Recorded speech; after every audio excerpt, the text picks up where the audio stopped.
ma copine m'a laissé me vider de mon sang en soins intensifs pour partir en week-end entre filles. Alors, je lui ai montré ce que non remboursable signifiait vraiment. D'accord Reddit, accrochez-vous bien, parce que cette histoire me fait encore grimper la tension rien que d'y penser. Je suis enfin prêt à tout raconter. Et croyez-moi, la fin en vaut la peine. Je m'appelle Julien, j'ai 32 ans, je suis conducteur de travaux principal pour l'une des plus grandes entreprises de BTP en Île-de-France. Je fais ça depuis 11 ans. J'ai commencé comme simple manœuvre à porter des sacs de ciment à 21 ans, et j'ai gravi les échelons en passant toutes les certifications possibles. Je gagne bien ma vie, vraiment bien. On parle de 75 000 € net par an, plus des primes qui peuvent me faire dépasser les 90 000 € les bonnes années. Je ne dis pas ça pour me vanter, mais parce que c'est important pour la suite, quand vous verrez comment cette femme m'a traité comme un Kleenex jetable. J'étais avec Manon depuis 2 ans. Je l'ai rencontrée à l'anniversaire d'un ami. Je pensais que c'était la plus belle femme que j'ai jamais vue. Un M68, de longs cheveux bruns, des yeux verts qui semblaient changer de couleur selon la lumière. Elle avait ce rire qui vous donnait envie de continuer à faire des blagues juste pour l'entendre encore. Elle travaillait comme secrétaire médicale dans un cabinet dentaire et gagnait environ 22 000 € par an, ce qui était très bien. Je ne me suis jamais soucié de l'argent dans mes relations. Ce qui comptait pour moi, c'était la loyauté, le respect et la présence quand ça compte. Les 6 premiers mois ont été géniaux, vraiment géniaux. Elle était attentionnée, affectueuse, m'envoyait toujours des textos mignons pendant la journée. Je pensais avoir tiré le gros lot. Les drapeaux rouges ont commencé à apparaître vers le 8e mois, juste après qu'elle ait emménagé chez moi. Elle se plaignait de mes horaires de travail, même si ses heures payaient tout. Elle s'énervait quand j'étais trop fatigué pour sortir après une journée de 12 heures sur le chantier. Elle a commencé à faire des commentaires sur le fait que les copains de ses amis étaient plus présents. Puis les problèmes financiers se sont infiltrés. D'abord, c'était sa voiture. Elle conduisait une vieille Renault Clio de 2011. C'était très bien. Mais au lieu de prendre quelque chose de pratique, elle est tombée amoureuse d'un SUV Mazda CX-5 flambant neuf, toutes options. 34 000 € clé en main. Elle ne pouvait pas obtenir le financement seule, alors je me suis porté garant. Ensuite, elle n'arrivait pas à faire les paiements, alors j'ai commencé à couvrir ça aussi. 489 € par mois, juste le temps que je me refasse, disait-elle. Elle ne s'est jamais refaite. Spoiler, Manon a échoué aux 3 tests, loyauté, respect et présence. 0 sur 3. Nous avons emménagé ensemble après 8 mois. Mon appartement à Boulogne-Billancourt, mon bail, mon nom surtout. Elle ne pouvait pas passer l'examen du dossier de location. Quelque chose à propos d'anciennes dettes sur une carte de crédit renouvelable des Galeries Lafayette qu'elle avait oubliée. Je payais le loyer de 2 200 €. Je payais ses 489 € de crédit pour la Mazda qu'elle devait absolument avoir. Je payais l'assurance, les courses, les meubles, le sac de voyage Louis Vuitton à 1 200 € qu'elle voulait pour Noël. Je construisais une vie. Elle se construisait un train de vie. Mais je ne le voyais pas à l'époque. L'amour rend stupide. Mon pote Marc a essayé de me prévenir. Marc est mon chef de chantier. On travaille ensemble depuis 5 ans. Le gars ressemble à un ours brun qui aurait appris à conduire des engins de chantier. Un M95, 120 kg. Il parle surtout par grognement et signe de la main sur le chantier. Mais en dehors du boulot, c'est l'ami le plus fidèle que j'ai jamais eu. Sa femme, Sarah, me traite comme un membre de la famille. Marc n'a jamais aimé Manon. Il la regardait scroller sur son téléphone pendant que je cuisinais le dîner, la regardait empiler les sacs de shopping près de la porte tout en se plaignant d'être stressée. Et il secouait juste la tête. Cette fille a des goûts de champagne avec un budget d'eau du robinet, a-t-il dit une fois après qu'elle se soit plainte du restaurant que j'avais choisi pour son anniversaire. Je lui ai dit qu'il était dur. Il m'a dit que j'étais aveugle. Il s'avère que Marc avait une vision parfaite. Le 14 mars, un mardi. Nous étions à 3 semaines de l'achèvement d'un immeuble mixte de 12 étages à La Défense. Un projet à 47 millions €. Mon bébé. Je gérais ce truc depuis 18 mois et nous étions en avance sur le planning et sous le budget. Le client m'adorait. Mon patron parlait déjà d'une promotion. J'étais au 8e étage en train de faire une inspection avec l'ingénieur structure quand c'est arrivé. Un câble de levage a cédé sur la grue au-dessus de nous. Une poutre en acier de 4 tonnes s'est balancée comme un pendule. J'ai entendu le câble siffler avant de voir la poutre. J'ai poussé l'ingénieur hors du chemin et j'ai pris le coup moi-même. La poutre m'a épinglé contre un pilier en béton. J'ai entendu mes côtes craquer avant de les sentir. Ma jambe gauche s'est tordue à un angle impossible. Les jambes ne sont pas censées se tordre comme ça. Je me souviens avoir regardé en bas et vu l'os. Puis j'ai perdu connaissance. Je me suis réveillé en réanimation à l'hôpital de la Pitié-Salpêtrière. Des tubes partout. Un drain thoracique. 4 perfusions. Un plâtre sur ma jambe qui allait de mes orteils à ma hanche. Le médecin a dit que j'avais de la chance d'être en vie. 4 côtes cassées, un tibia brisé, une hémorragie interne, et ma rate était si endommagée qu'ils ne savaient pas s'ils allaient devoir l'enlever. La chance, hein. Manon est arrivée environ 4 heures après ma sortie du bloc opératoire. Elle portait une robe d'été à fleurs, des couleurs vives, des motifs joyeux, le genre de tenue qu'on porte pour un brunch en terrasse, pas pour regarder son copain respirer à travers une machine. Elle s'est assise sur la chaise en plastique à côté de mon lit et a fait défiler son téléphone pendant 20 minutes avant même de me regarder. Quand elle a finalement parlé, sa voix avait ce ton impatient de « j'ai mieux à faire ailleurs ». Si tu vas juste rester là à dormir, Julien, je pourrais aussi bien être utile ailleurs. J'ai essayé de m'asseoir.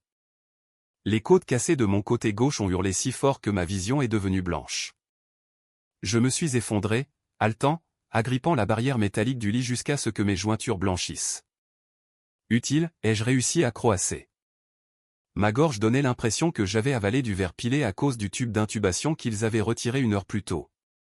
Je suis en réanimation, Manon. J'ai un drain dans la poitrine. Ils n'ont même pas encore décidé s'ils gardent ma rate. Et c'est horrible, chérie. Vraiment. Elle s'est levée et a lissé sa robe. Mais Chloé est en train de s'effondrer. Tu sais comment elle est quand elle est seule.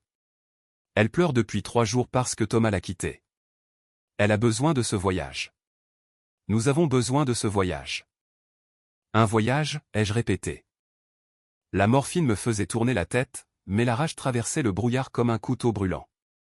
Tu pars à Marrakech aujourd'hui? Ce n'est pas juste un voyage, Julien. C'est une retraite de santé mentale, et nous avons payé 3 000 € chacune pour ces billets. C'est non remboursable. Tu sais combien d'argent ça représente? Je gagne ça en 1 semaine, ai-je riposté. Mais ça manquait de mordant parce que j'ai sifflé à mi-chemin. Je paie le loyer. Je paie le crédit de ta voiture. Et tu t'inquiètes pour 3 000 balles alors que je suis allongé là, connecté à un drain thoracique? Elle a levé les yeux au ciel. Elle les a vraiment levés comme si c'était moi qui étais déraisonnable. N'en fais pas une histoire d'argent. C'est tellement bas. C'est une question de loyauté. Chloé a été là pour moi à travers tout. Je ne peux pas l'abandonner juste parce que tu as eu un accident. Un accident? Une poutre en acier s'est détachée et m'a épinglé contre un mur en béton. Manon, je n'ai pas trébuché sur un trottoir. Je sais. Elle a levé les mains, exaspérée. Et je suis là depuis 4 heures. Je t'ai apporté ton chargeur. J'ai parlé au médecin. Il a dit que tu es stable. Stable, ça veut dire que tu vas bien. Tu vas juste rester là et guérir. Je ne peux pas ressouder tes os en te regardant. Elle a vérifié son téléphone. Un texto est apparu. Probablement Chloé qui attendait dans le Uber en bas. Écoute, dit-elle, sa voix s'adoucissant avec ce faux ton de service client qu'elle utilisait quand elle voulait quelque chose. Je serai de retour dans 5 jours. C'est tout. Moins d'1 semaine. Le temps que je revienne, tu seras probablement sorti et on pourra regarder des films à la maison. Ta mère n'est qu'à 1 heure de route si tu as vraiment besoin de quelque chose. Elle me déteste, ai-je dit platement. Elle ne te déteste pas. Elle pense juste que tu es intense, elle a rassemblé son sac à main. Le sac Louis Vuitton, mon argent. Écoute, je dois y aller. Le vol est dans 3 heures et la sécurité à Orly est un cauchemar. Elle s'est penchée et a embrassé mon front. Ses lèvres semblaient sèches, froides, purement formelles. Ne sois pas dramatique, Julien. Tu es un grand gaillard. Tu es costaud. Tu vas t'en sortir. Elle a attrapé son sac et est sortie. Elle ne s'est pas retournée. Elle n'a pas hésité. La porte s'est refermée avec un sifflement, et le silence qui a suivi était plus lourd que les 4 tonnes d'acier qui m'avaient écrasé. Je suis resté là, 32 ans, un conducteur de travaux qui avait construit des structures censées durer 100 ans. Un homme qui s'enorgueillissait de résoudre des problèmes et de gérer la pression, réalisant que je venais d'être jeté, échangé contre un cocktail et un bronzage. C'est à ce moment-là que la douleur a changé. Ce n'était plus juste les côtes. Ce n'était pas le tibia brisé ou les organes contusionnés. C'était la réalisation que j'étais une option, un plan B, un filet de sécurité qu'elle pouvait ignorer jusqu'à ce qu'elle en ait besoin. Et elle allait découvrir ce qui se passe quand on traite un homme bien comme un plan B. Les hôpitaux la nuit sont une sorte de purgatoire spécial. Les bips ne s'arrêtent jamais. Les machines qui suivent votre rythme cardiaque, votre oxygène, tout. Les lumières dans le couloir restent allumées, filtrant sous la porte en une fine ligne jaune. Les infirmières changent de quart toutes les 8 heures et vous devez expliquer votre douleur à nouveau à un nouveau visage avec un nouveau dossier. Sur une échelle de 1 à 10, demande-t-elle. Et vous pensez, quelle douleur? Les côtes qui donnent l'impression que quelqu'un est debout sur ma poitrine? La jambe qui lance à chaque battement de cœur? Ou la réalisation que je suis allongé ici tout seul parce que ma copine a choisi des vacances? Je ne pouvais pas bouger ma jambe gauche. Le plâtre allait de mes orteils à ma hanche et pesait 1 tonne. Ma poitrine donnait l'impression d'être enveloppée de fils barbelés à chaque respiration. Chaque toux était une agonie. Chaque changement de position envoyait des éclairs à travers ma cage thoracique. Je continuais de vérifier mon téléphone, mon pouce planant sur le fil de discussion avec Manon.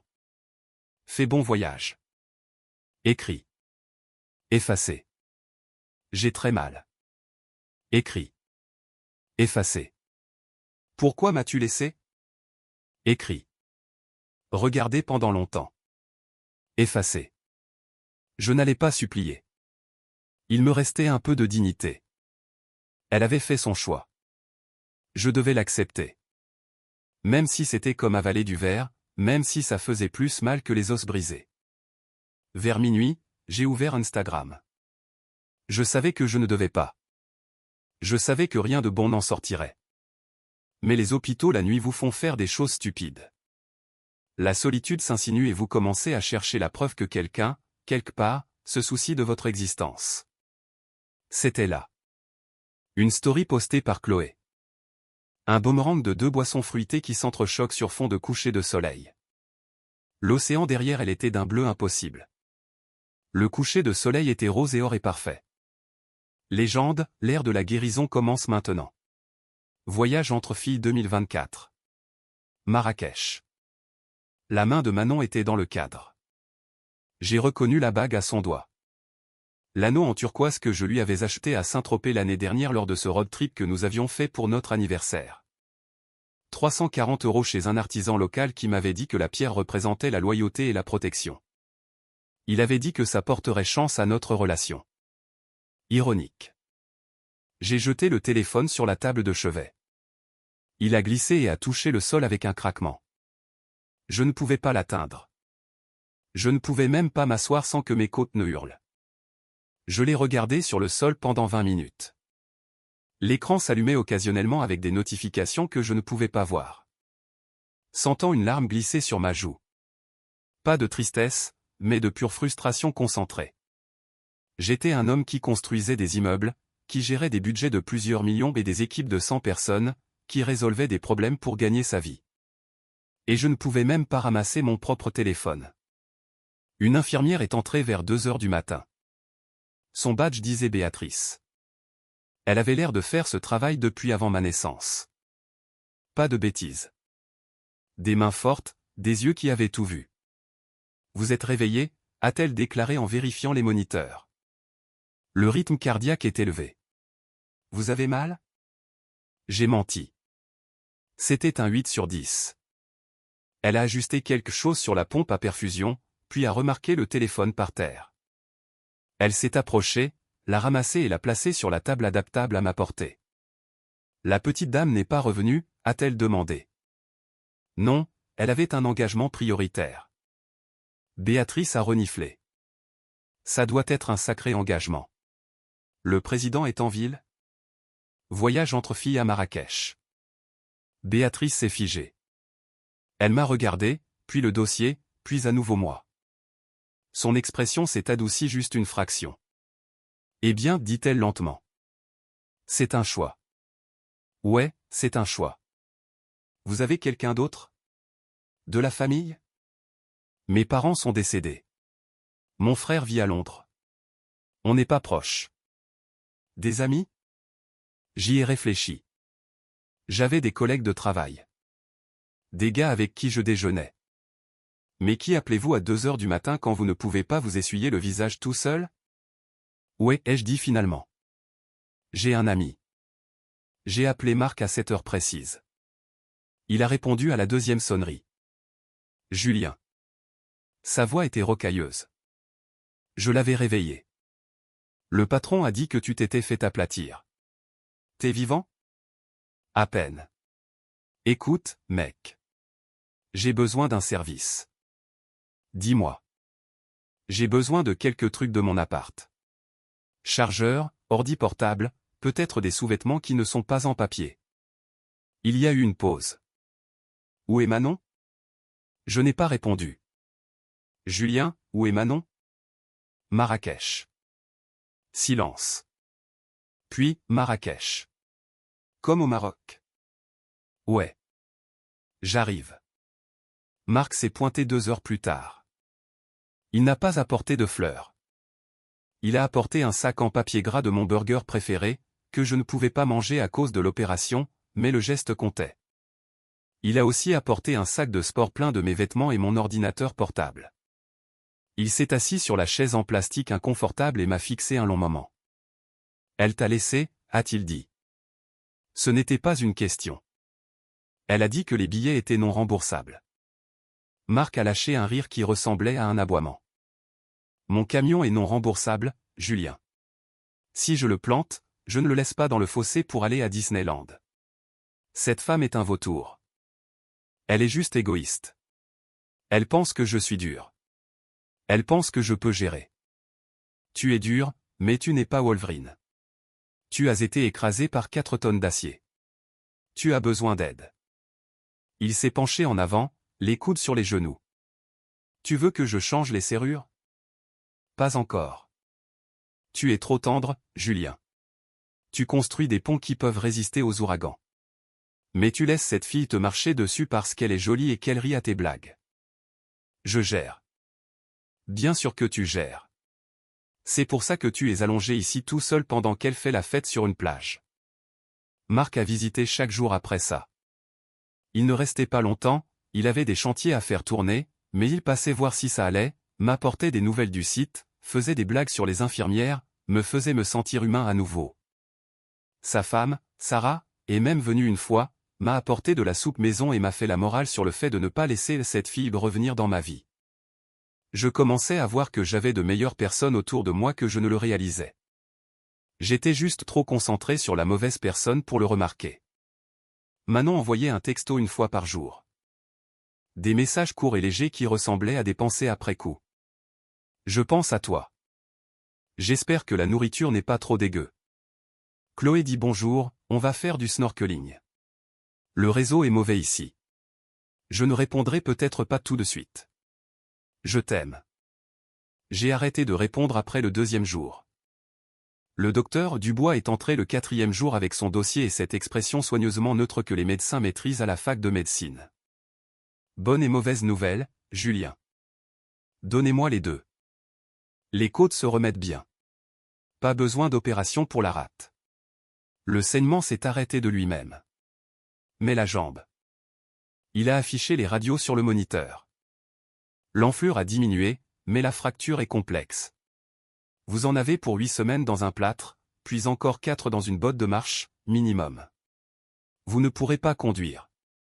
Vous ne pouvez pas monter d'escalier. Mon appartement est au 3e étage sans ascenseur. Alors vous ne pouvez pas rentrer chez vous. Pas à moins d'avoir quelqu'un d'assez fort pour vous porter fondamentalement et quelqu'un pour rester avec vous 24h/24 la première semaine pour vous aider à vous déplacer. J'ai pensé à Manon, même si elle était là. Elle pesait 55 kg toute mouillée et se plaignait si elle devait porter 2 sacs de course depuis la voiture. Je vais trouver une solution, ai-je dit. Ce soir-là, j'ai envoyé un texto à Marc. Le doc dit que je ne peux pas faire d'escalier. J'ai besoin d'un endroit où crècher pour une semaine ou deux une fois que je suis sorti. Sa réponse est arrivée instantanément. La chambre d'amis est à toi. Sarah fait déjà un gratin. Elle est impatiente de dire du mal de Manon en face de toi. J'ai souri. C'était la première fois que je souriais en 4 jours. Manon est revenue un mardi, exactement une semaine après l'accident. J'étais toujours à l'hôpital, ma sortie étant prévue pour le lendemain matin. J'étais assis en train de manger les œufs caoutchouteux qu'il servait pour le déjeuner quand elle est entrée en coup de vent. Elle avait l'air super, bronzée, rayonnante, les cheveux éclaircis par le soleil. Elle a apporté l'odeur de la lotion à la noix de coco et du parfum du tifri dans la chambre stérile. Bébé, elle a lâché ses sacs et s'est précipitée, essayant de me serrer dans ses bras. J'ai levé une main. Attention, les côtes.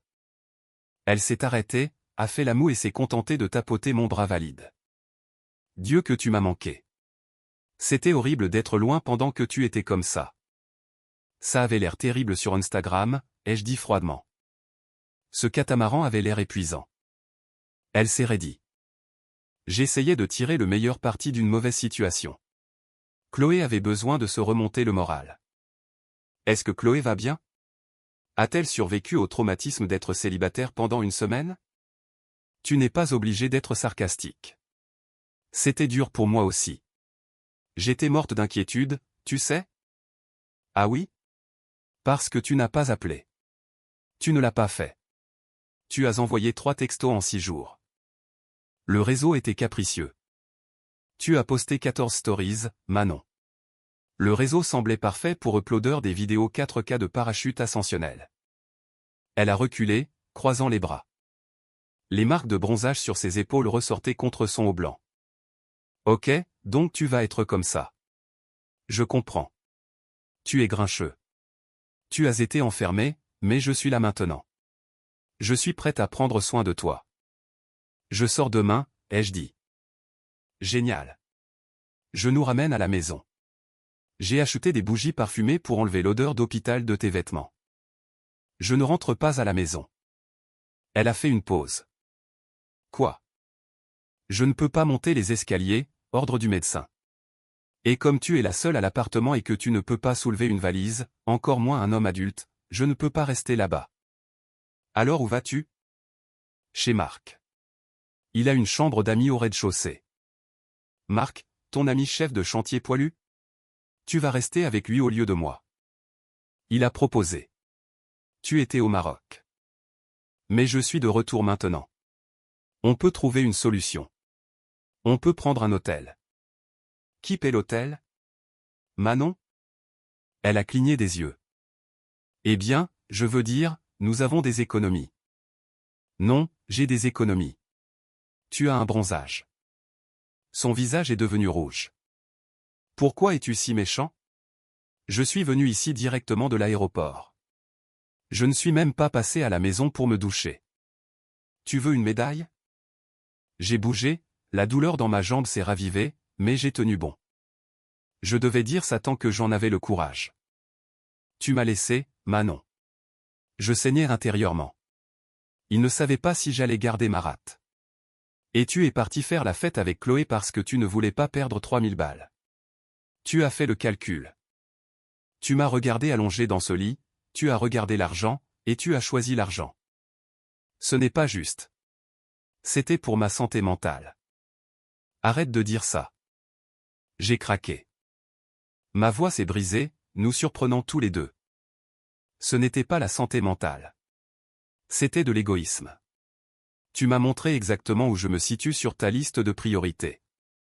Je suis en dessous de Chloé, en dessous des vacances, en dessous de ton fil Instagram, et définitivement en dessous de 3000 €. Je t'aime, a-t-elle dit, les larmes montant instantanément aux yeux. Elle était douée pour ça. Les larmes instantanées. Je l'avais vu les utiliser pour éviter une amende de stationnement une fois. J'ai fait une erreur. Ok, je suis désolé, mais ne me punis pas pour ça.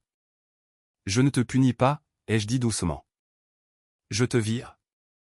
La chambre est devenue silencieuse. Juste le bip régulier du moniteur cardiaque. Bip, bip, bip. Quoi, a-t-elle chuchoté? J'ai fini, Manon. C'est fini nous deux. Tu romps avec moi? Là, maintenant? Alors que tu es sous antidouleur? Je suis plus lucide que je ne l'ai jamais été. Quand je sors d'ici demain, Marc vient me chercher. Je veux que tu sois parti de l'appartement d'ici le week-end. Tu ne peux pas faire ça. J'habite là. Mon nom est sur le bail. Non. Mon nom est sur le bail. Je paie le loyer. Tu es une invitée. C'est ce que tu as dit au propriétaire pour qu'il ne vérifie pas ton dossier de crédit. Tu te souviens. Elle m'a fixé, la bouche ouverte. Le numéro de victime tombait, remplacé par autre chose. Une vraie panique. Pas le genre je m'inquiète pour mon copain.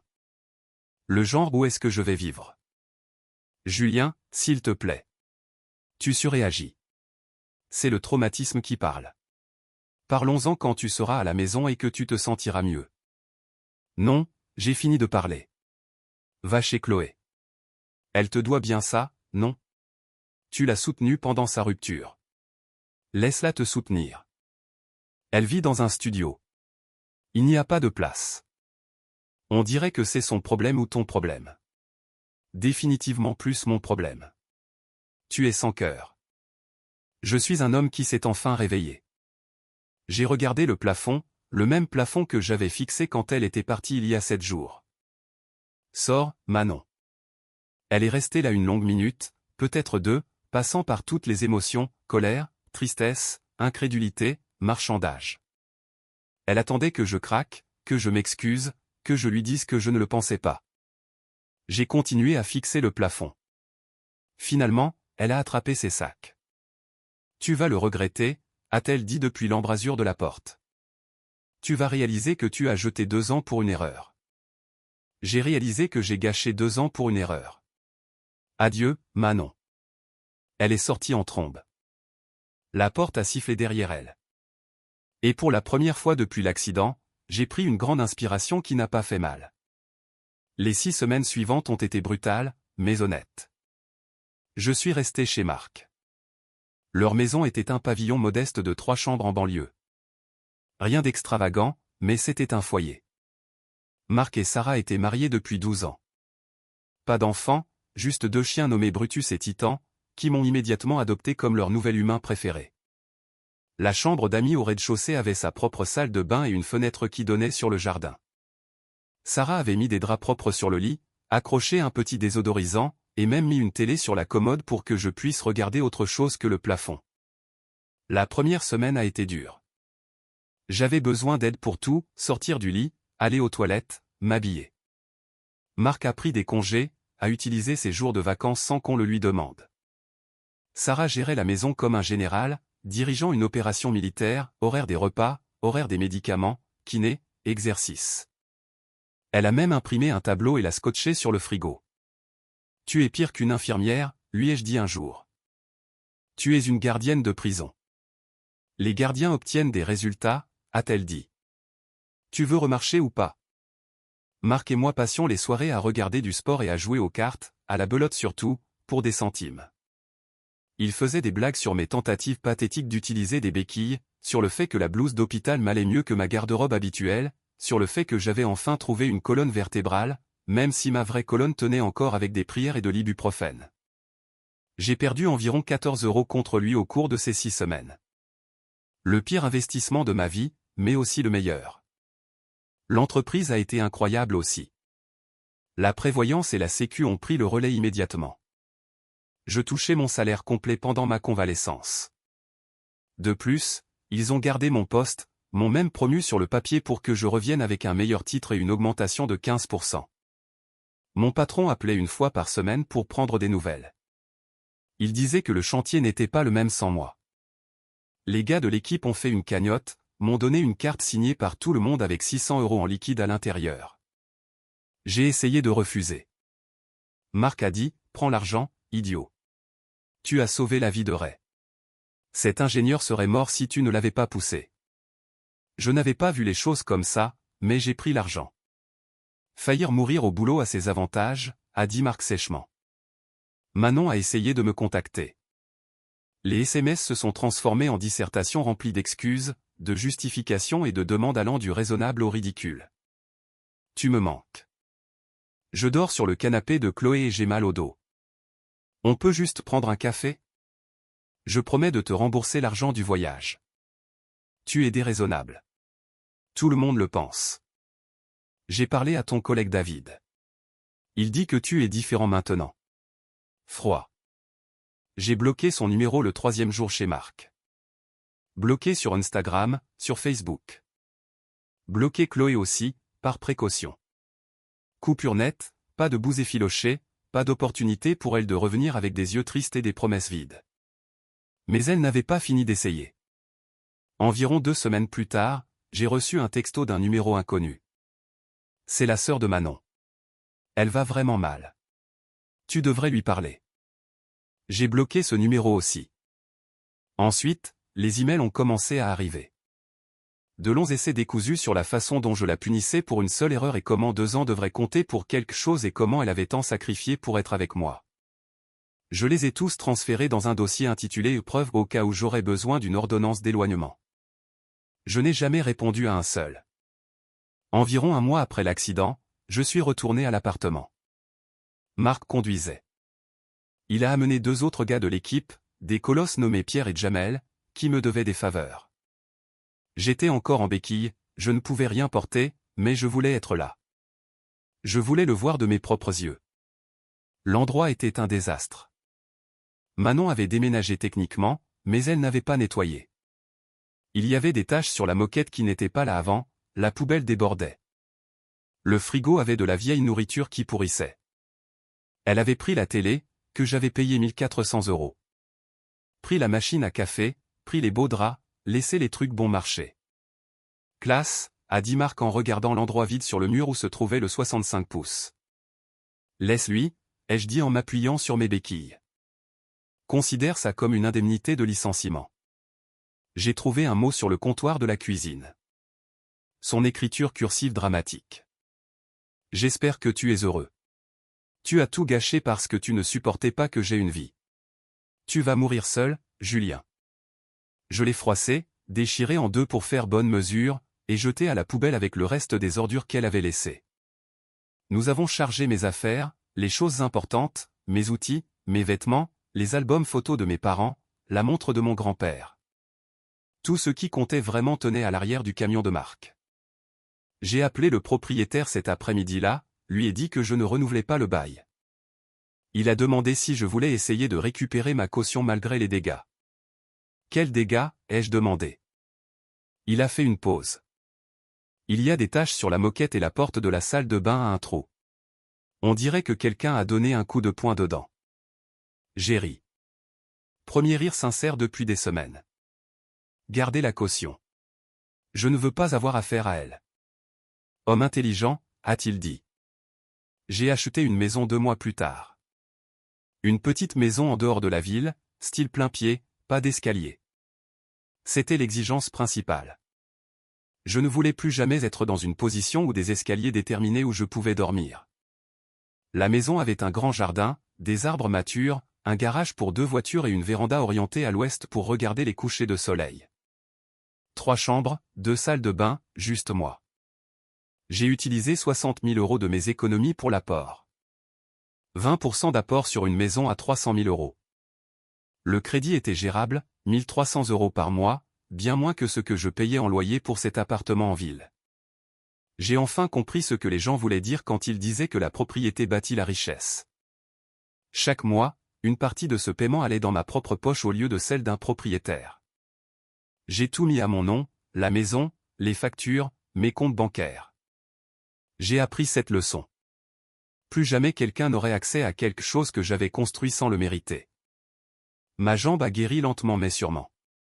8 semaines dans le plâtre, puis 4 de plus dans la botte, tout comme le docteur Dubois l'avait prédit. Kinésithérapie 3 fois par semaine dans une clinique près de chez Marc. Une femme nommée Raphaël me poussait plus fort que n'importe quel sergent instructeur. La douleur, c'est la faiblesse qui quitte le corps, disait-elle pendant que je grimaçais en levant la jambe.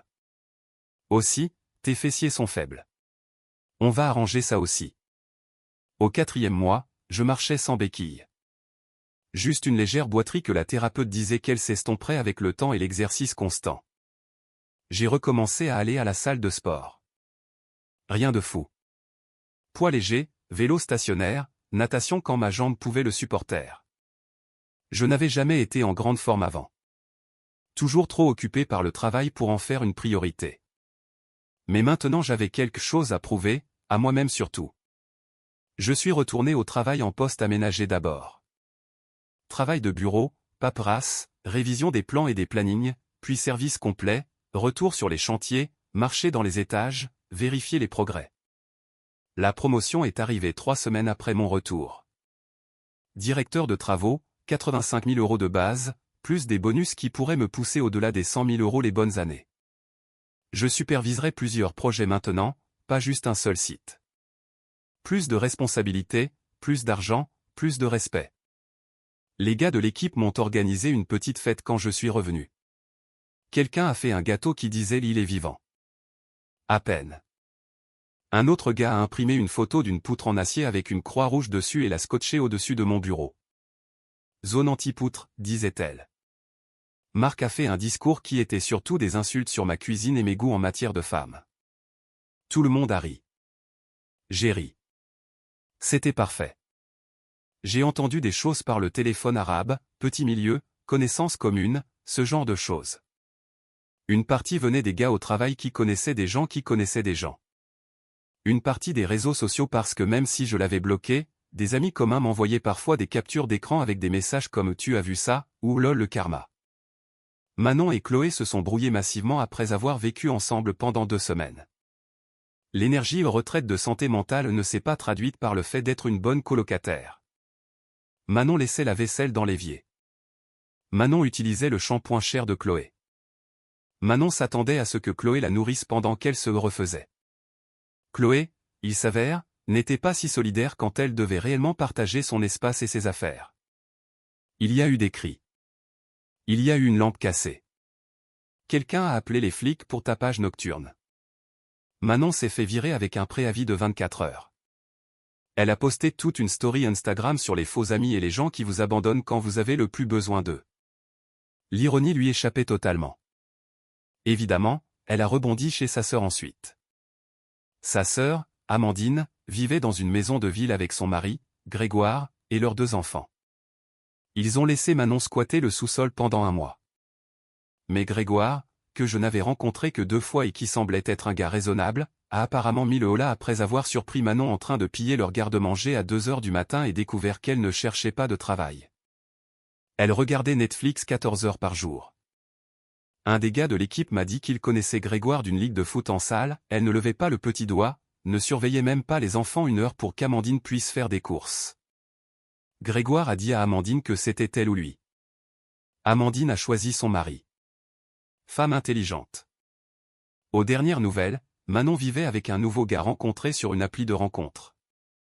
Un mec nommé Cédric qui travaillait dans la vente et avait un bateau. Elle a emménagé avec lui après 3 semaines de relation. Bonne chance à lui. Il en aura besoin. Sa voiture a été saisie par les huissiers environ 3 mois après notre rupture.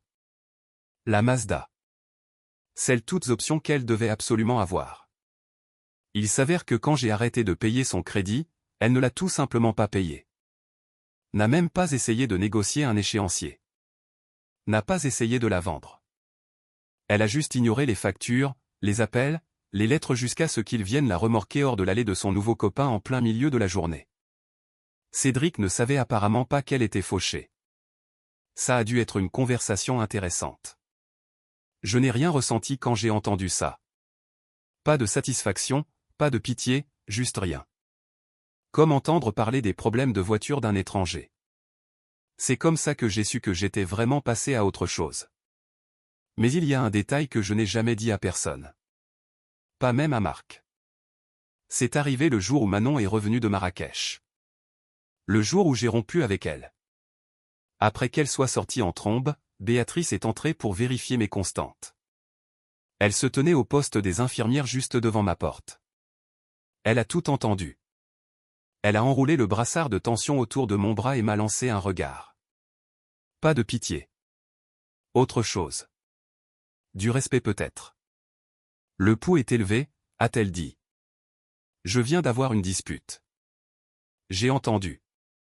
Elle a souri légèrement. Bien joué, mon grand. Tu viens de perdre environ 60 kilos de poids mort.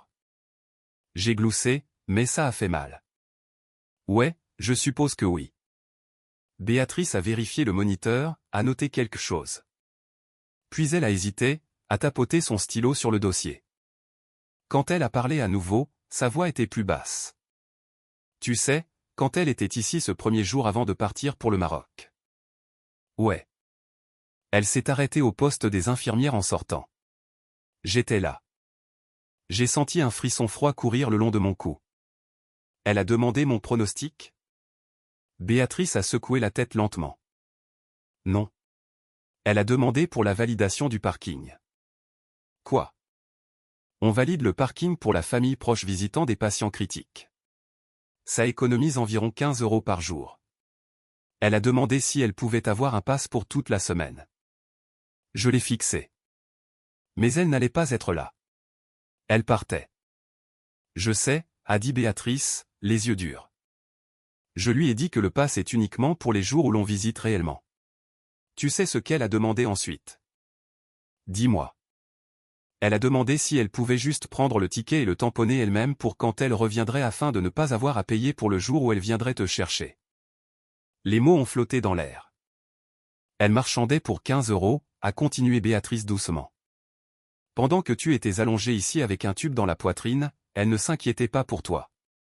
Elle s'inquiétait pour 15 €. J'ai fermé les yeux. 15 €. Elle était prête à me laisser saigner et seule, mais elle n'était pas prête à payer le parking. Merci, Béatrice, ai-je chuchoté. Pas de problème, chérie. Repose-toi maintenant. Elle a tapoté mon bras doucement. Tu as une meilleure vie qui t'attend. Et elle avait raison. Cela fait 8 mois depuis l'accident. Le week-end dernier, je suis tombé sur Manon chez Leroy Merlin. Première fois que je la voyais depuis l'hôpital. Je prenais du bois pour un abri que je construis dans le jardin. Elle était là avec Cédric, le gars au bateau. Il avait l'air épuisé. Elle se plaignait que les échantillons de peinture étaient trop beiges. Elle m'a vu la première, s'est figée au milieu de l'allée avec un pot de primaire à la main. Julien. J'ai hoché la tête. Manon. Cédric a regardé entre nous. Attends, c'est Lex? Celui qui a failli mourir et qui t'a quand même largué depuis son lit d'hôpital, a-t-elle dit assez fort pour que les gens dans l'allée voisine entendent. Ouais, c'est lui. Je n'ai pas mordu à l'hameçon.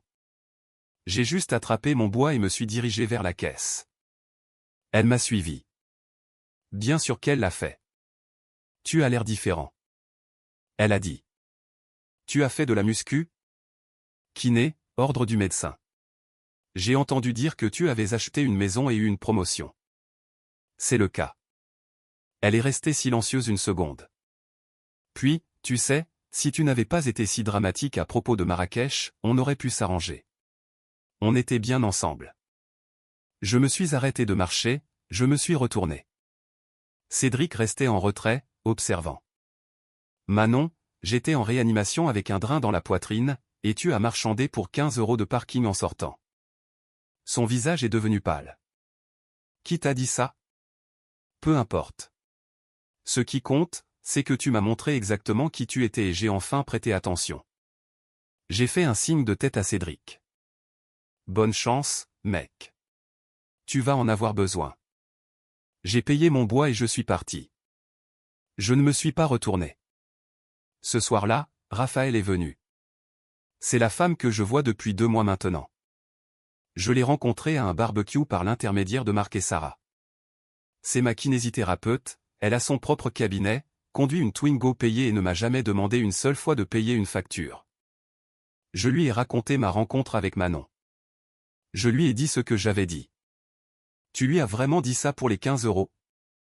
Ouais. Qu'est-ce qu'elle a fait? Elle est restée plantée là comme si je l'avais giflée. Raphaël a ri, s'est versé de la limonade et s'est allongé sur la chaise longue à côté de la mienne. Tu sais ce que j'aime chez toi, Julien? Ma beauté dévastatrice? Ton manque total de tolérance pour les bêtises. Elle a trinqué son verre contre mon soda. C'est rafraîchissant. La maison prend forme. J'ai construit une clôture le mois dernier. En cèdre, un M80 de haut. Je l'ai teinte moi-même.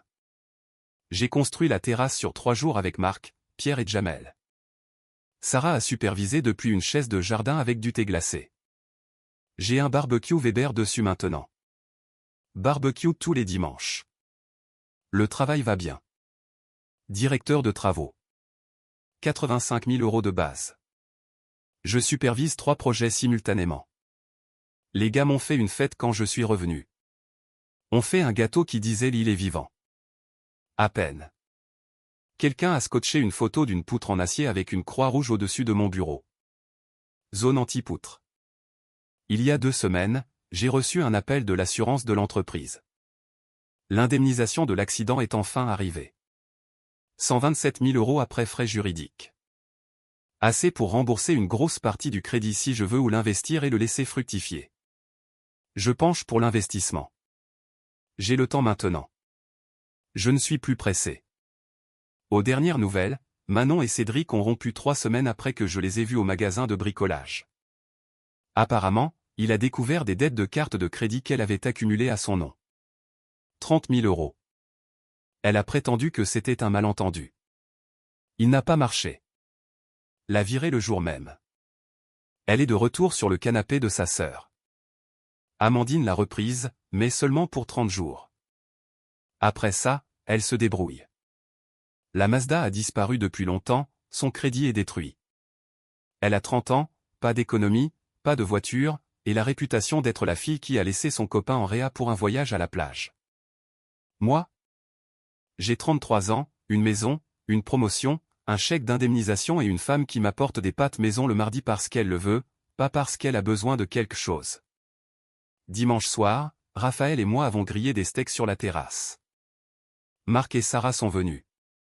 On a joué aux cartes jusqu'à minuit. J'ai gagné 8 €. Marc m'a accusé de tricher. Sarah a dit que je le méritais après tout ce que j'avais traversé. Quand tout le monde est parti, Raphaël est resté pour aider à nettoyer. Nous étions debout à l'évier ensemble, elle lavait, j'essuyais. C'est sympa, a-t-elle dit. La vaisselle, la maison, le jardin, les amis. Elle m'a tendu une assiette. Tu as construit une belle vie ici, Julien. J'y travaille, ai-je souri. Tu fais plus qu'y travailler. Tu la vis. Cette nuit-là, après qu'elle soit rentrée chez elle, je me suis assis sous la véranda avec les lumières éteintes. Les grillons étaient bruyants. Les étoiles étaient sorties. Ma jambe ne me faisait plus mal. Il y a 8 mois, j'étais allongé dans un lit d'hôpital, seul, à regarder les photos de vacances de ma copine sur Instagram pendant que j'essayais de ramasser mon téléphone par terre. Maintenant, j'ai une maison, une carrière, des amis qui sont présents, et une femme qui reste pour faire la vaisselle. Certaines choses sont vraiment non remboursables.